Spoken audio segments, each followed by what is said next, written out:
ថ្ងៃទី30 ខែតុលា ឆ្នាំ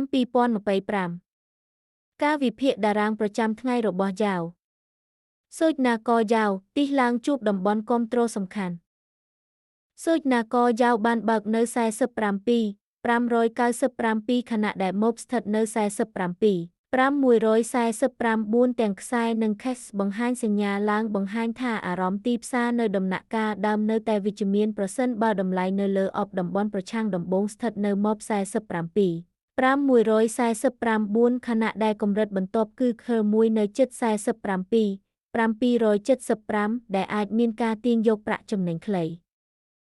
ប៉ុន្តែប្រសិនបើសូចនាករធ្លាក់ចុះក្រោមអបវានឹងបង្កើតសញ្ញាលក់បែបបុរាណ Classic Sell Signal ដោយសារតែ Pivot 2នៅ 47,945 ស្ថិតលើអបការបរាជ័យក្នុងការរក្សាកម្រិតបច្ចុប្បន្នអាចនាំឲ្យមានសម្ពាធលក់បន្ថែមតំបន់គាំទ្រដំបូងស្ថិតនៅខឺ1នៅ 47,418 ខណៈដែលតំបន់គាំទ្រធំបន្ទាប់ស្ថិតនៅជិត 47,200 ដែលជាតំបន់មានគម្លាតតម្លៃ ទីផ្សារថ្ងៃនេះនឹងបង្ហាញថាតើអារម្មណ៍ឡើងអាចរក្សាបាននៅលើអបឬនឹងបែរទៅជាការធ្លាក់ចុះបន្ថែមទៀតទៅតំបន់គាំទ្រខាងក្រោម